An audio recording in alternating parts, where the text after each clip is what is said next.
आप सभी को करवा चौथ व्रत की खूब सारी शुभकामनाएं। महादेव माता रानी आपके जीवन में खुशियों के भंडार भरे, यही प्रार्थना करते हैं।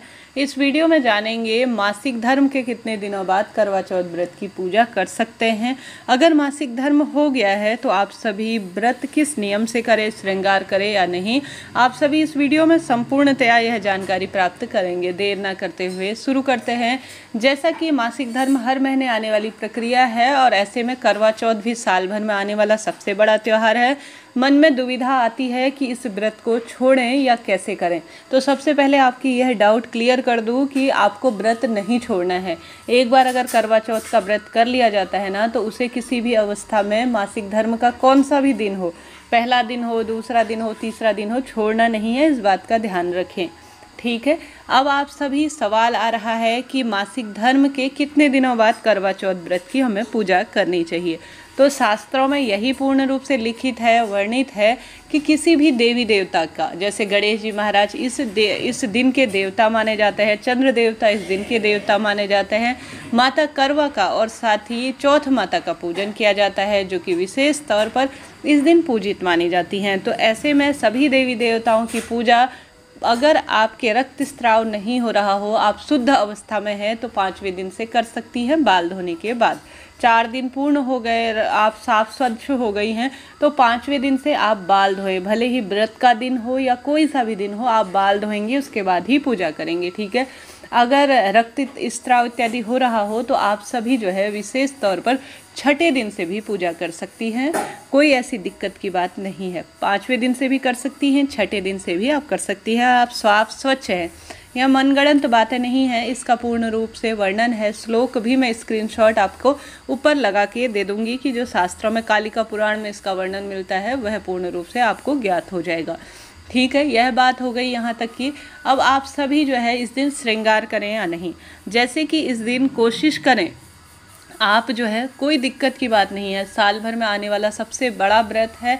आप ऐसे ही तो मन उदास करके नहीं रख सकती है। सभी लोग तैयार होंगे, खुश होंगे, सिंदूर लगाएंगे, हाथों में मेहंदी लगाएंगे, नई साड़ी पहनेंगे, सब 16 श्रृंगार करेंगे, तो आप भी कर सकती हैं। बस इस बात का ध्यान रखिए, जो आपका नियम, जो जिससे आप हमेशा भगवान, जो आपके शादी का सिंदूर है, जो पवित्र सिंदूर है, उसमें से किसी अन्य व्यक्ति से थोड़ा सा सिंदूर आप मांग लीजिए। किसी डब्बी में मांग लीजिए, किसी कटोरी में मांग लीजिए, किसी कागज़ में मांगकर आप अपनी मांग से सिंदूर भर सकती हैं।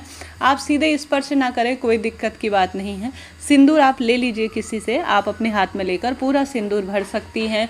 मेहंदी लगा सकती हैं, पायल बिछिया खूब सुंदर तरीके से तैयार, चूड़ियाँ पहन सकती हैं। नई साड़ी नहीं पहनना चाहती हैं बिल्कुल फ्रेश, तो जो नई पहले से पहनी हुई धुली हुई साड़ी है तो उसे पहन लीजिए। बहुत अच्छा साफ स्वच्छ अवस्था में रहिए, मन को प्रसन्न रखें। अब आप सभी के भी यह प्रश्न आते हैं कि व्रत करें या नहीं।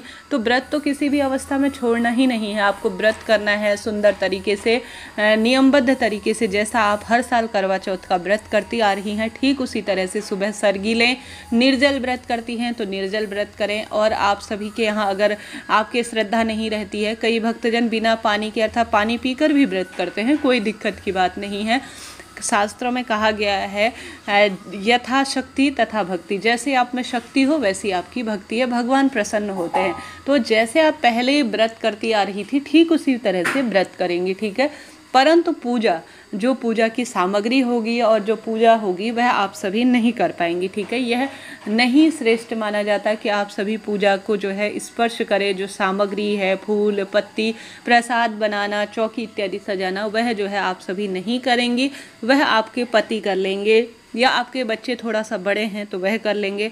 नहीं तो आपके घर पर कोई जेठानी है, देवरानी है, आप दूर से देख सकती हैं, अपने लिए पूजा की सामग्री की थाल उनसे सजवा लीजिए, बच्चों से, पति से सजवा लीजिए, कोई दिक्कत की बात नहीं है। कोई आपकी फ्रेंड है, सामूहिक रूप से पूजा होती है तो उन्हें घर पर बुला लीजिए, या कोई ना कोई आस पड़ोस में होता है, उनकी मदद से आप सभी जो है अपनी पूजा की थाली तैयार कर विधि विधान से करवा चौथ व्रत की थाली इत्यादि तैयार कर अपने नाम की पूजा, आप दूर से देखें आपके नाम की पूजा अन्य व्यक्ति कर रहे हैं।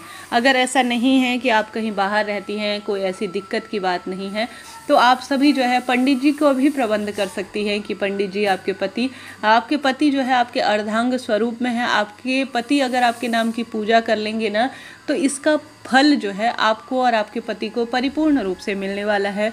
कोई दिक्कत की बात नहीं है। बच्चे भी हैं, वह भी जितना आप विस्तार से नहीं कर सकती, कोई दिक्कत की बात नहीं है। छोटे सरलतम स्वरूप में मात्र एक दीपक लगा देंगे, कुछ भोग लगा देंगे, कहानी पढ़कर सुना देंगे। आजकल तो मोबाइल में कहानियाँ पढ़कर सुनने में मिल जाती हैं। आपके नाम का चंद्रमा को अर्घ दे देंगे तो बस यह पर्याप्त है। आप अपने पति को पैर छूकर प्रणाम कर सकती हैं, उनसे जो है अपना व्रत खुलवा सकती हैं, उनके हाथ से चाय पानी पी सकती हैं, आप उनके हाथ से मिठाई इत्यादि, सिंदूर इत्यादि लगवा सकती है। कोई दिक्कत की बात नहीं है।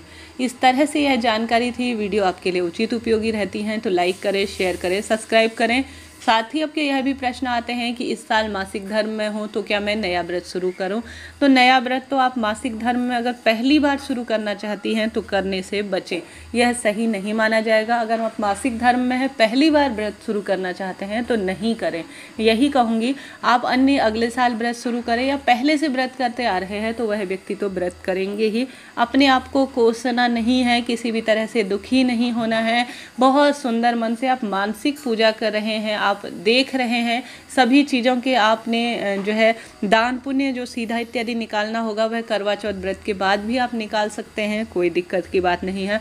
ऐसा कभी ना सोचें कि हमारी पूजा का फल हमें मिलेगा या नहीं होगा, हमारी पूजा से भगवान प्रसन्न नहीं है। ऐसा नहीं है जी, आप पूजा कर रही हैं, आपके नाम की कोई और पूजा कर रखा है, कोई दिक्कत की बात नहीं है। खूब प्रेम भाव से मंत्र जाप करती हैं, करवा चौथ व्रत की कथा सुने और सुंदर भाव से श्रृंगारित हो, खूब सुंदर भाव से, कोई दिक्कत की बात नहीं है। बस आप पूजा अन्य व्यक्ति से करवा लीजिए और सब चीज़ सजना संवरना सब कार्य आप करेंगी, कोई दिक्कत की बात नहीं है, ठीक है। और साथ ही ऐसा हो कि सूतक पातक की स्थिति है, घर में किसी की जन्म या मृत्यु हो गई है तो भी आप सभी पूजन जो है अन्य व्यक्तियों की मदद से करवा लेंगे, परंतु आपको व्रत छोड़ना नहीं है। इन नियमों के साथ आप करवा चौथ व्रत करें। माता गौरा, श्री हरि विष्णु माता गौरा और गणेश जी महाराज महादेव का भी इस व्रत में पूजन किया जाता है। आपको बहुत सुखद फलों की प्राप्ति होगी, पति की लंबी आयु होगी।